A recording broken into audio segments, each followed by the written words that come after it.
तू तीच आहेस भाग 34. हे काय आहे? जेनिफर म्हणाली. पोहे. याला पोहे म्हणतात.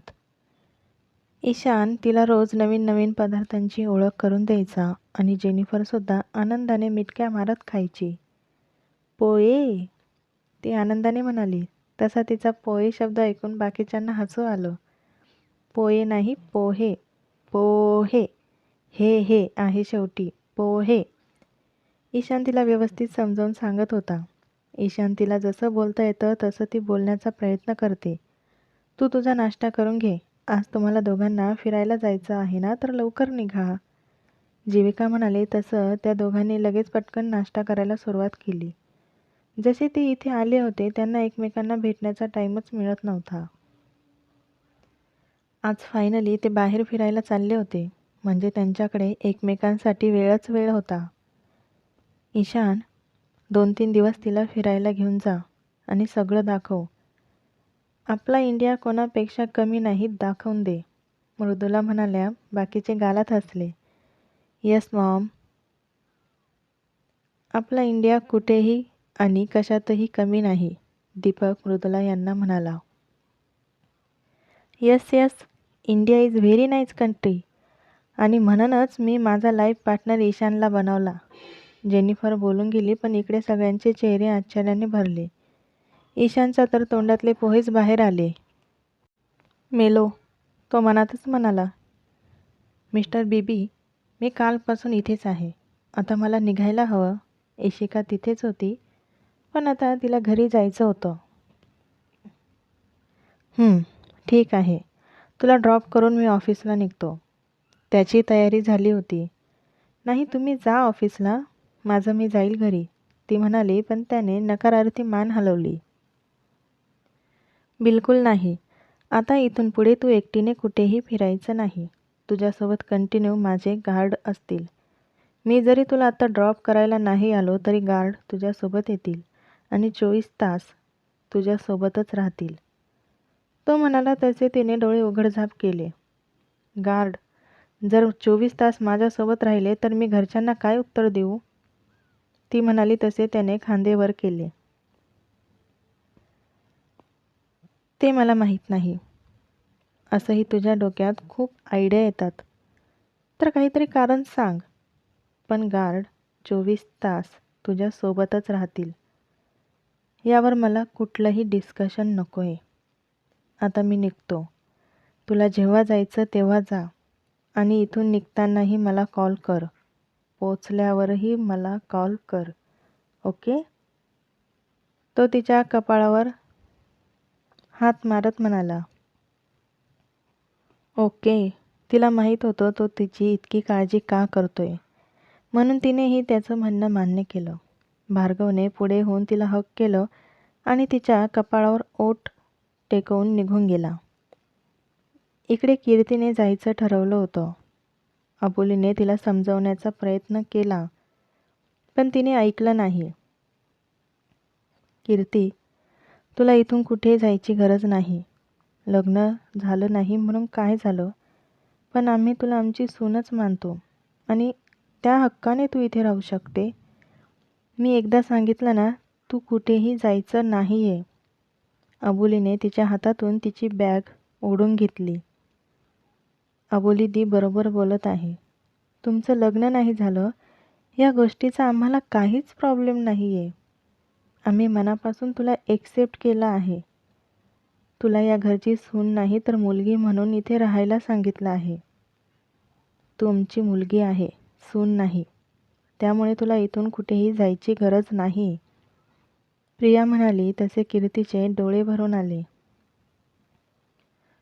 प्लीज, ती म्हणाली. पण या दोघींनी तिचं काहीच ऐकलं नाही आणि तिचे कपडे परत कबर्डमध्ये लावून दिले. एकदा सांगितलं ना, तू इथून कुठेही जायचं नाही तर नाही. जर तू परत इथून जाण्याचा हट्ट केला तर माझ्यापेक्षा वाईट कोणी नाही, लक्षात ठेव. अबोली तिला धमकावत म्हणाली. काय चाललं आहे तुमच्या दोघींचं?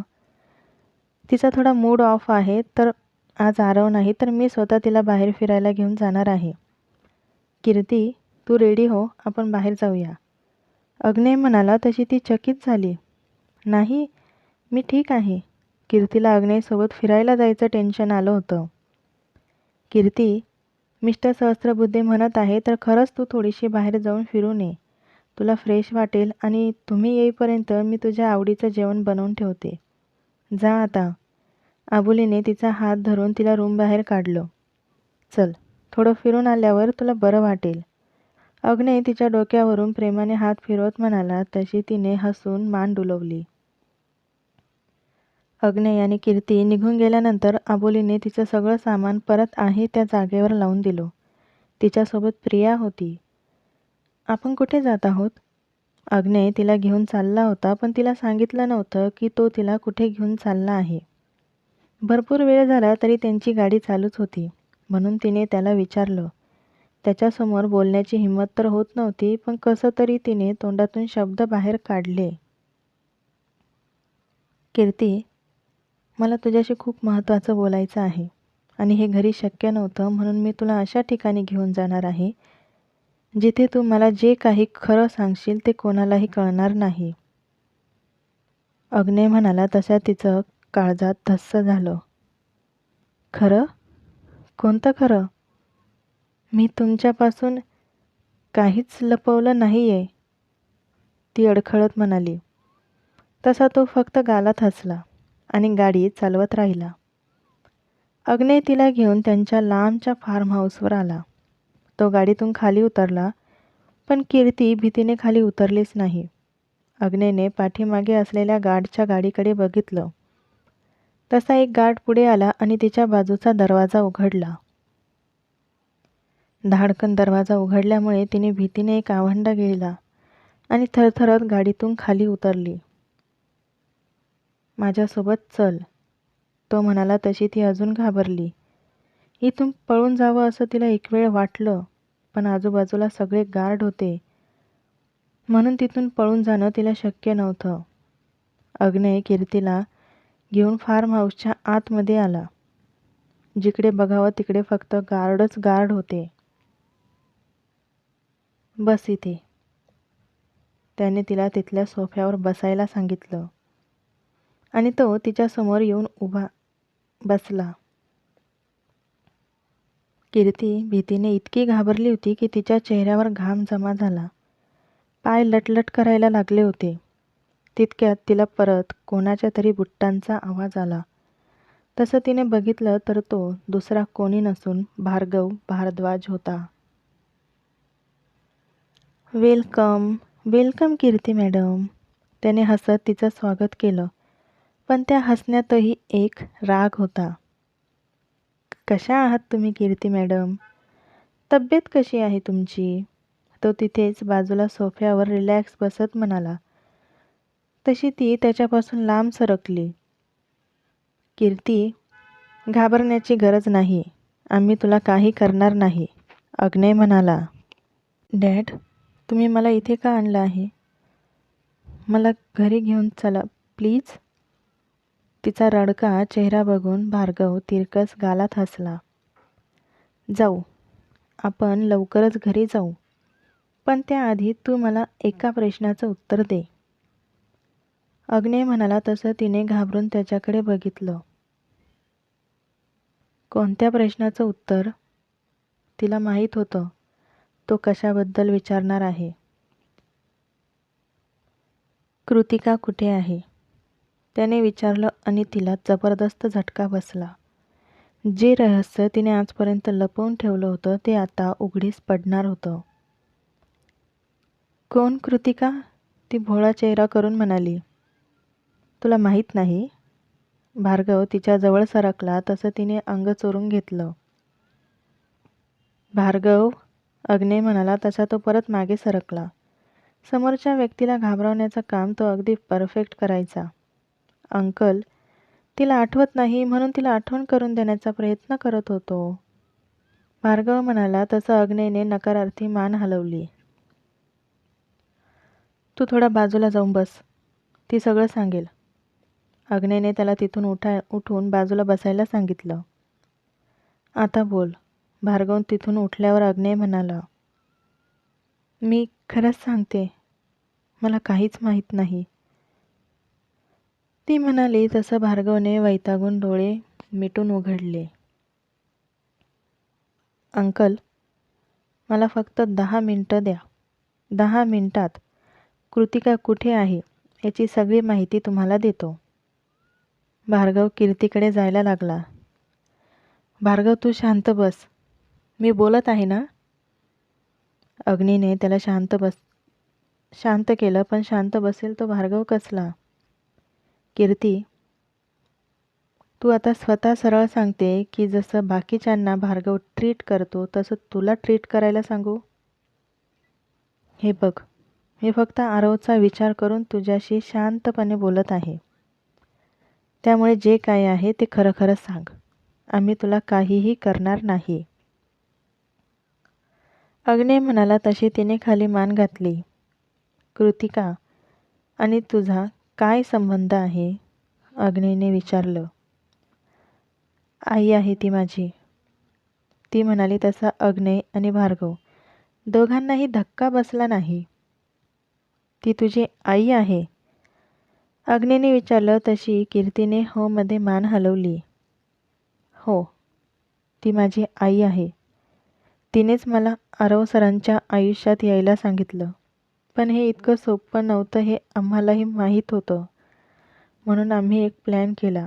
म्हणजे आईनेच प्लॅन केला. आमची परिस्थिती खूप गरीब आहे. 2 वेळेचं खायला अन्न नव्हतं. म्हणून तिने त्या आजी आजोबांकडे माझी जबाबदारी दिली. त्या दोघांनी मला सांभाळलं. आईने आधीच त्यांच्याशी ओळख काढली होती. माझी जबाबदारी त्यांच्यावर दिली आणि ती आमच्यापासून लांब झाली. पण हा फक्त एक प्लॅन होता. मी हळूहळू आजी आजोबांच्या मनात उतरत गेले. ते मला खूप प्रेम करायला लागले आणि काही दिवसात ते गेल्यानंतर त्यांनी ते घर माझ्या नावावर केलं. आई माझ्यापासून लांबच राहत होती.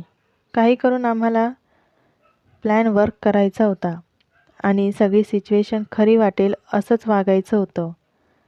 कीर्ती सांगत होती आणि हे दोघं शांतपणे ऐकत होते. पुढे न थांबता सगळं बोल, भार्गव म्हणाला. मग सगळ्यात आधी मी वैदूसोबत मैत्री केली आणि तिने त्यांच्या मॅनेजरला सांगून मलाही त्यांच्या ग्रुपमध्ये घेतलं. त्यानंतर मी तिच्यासोबत बऱ्याच ठिकाणी काम केलं. पण सहस्त्रबुद्धे परिवाराला भेटायचा चान्स मला मिळत नव्हता. पण शेवटी तो योग आला आणि एका पार्टीमध्ये तुमचा पूर्ण परिवार सामील झाला होता. माझ्याकडे फक्त एक चान्स होता. तो जर मिस झाला तर मात्र आम्ही काहीच करू शकणार नव्हतो. मग मी जाणून बुजून आरव सरांच्या आसपासच फिरायला लागले. तिथेच त्यांच्यासोबत बोलणाऱ्या एका व्यक्तीच्या अंगावर ड्रिंक पाडलं आणि त्यावेळेस आरव सरांनी माझी बाजू घेतली. मी त्यांना इम्प्रेस करायचं ठरवलं. पण पुढे सगळ्या गोष्टी आपोआप घडत गेल्या. मला काहीच करायची गरज पडली नाही. आरव सरच मला पसंत करायला लागले होते आणि हे माझ्यासाठी आणखी सोपं झालं होतं. त्यांनी स्वतःहून मला काम दिलं. आपल्या आसपास राहण्याचा चान्स दिला. पण ती बोलता बोलता थांबली. ती थांबली म्हणून अग्ने म्हणाला. पण आरव सरांसोबत राहून मी कोणता उद्देश घेऊन आले होते हे सुद्धा विसरून गेले. त्यांच्या मोकळ्या मनाच्या स्वभावाने मला पूर्णपणे बदलून टाकलं. मी तर त्यांच्या आयुष्यात तुमचा बदला घेण्यासाठी आले होते.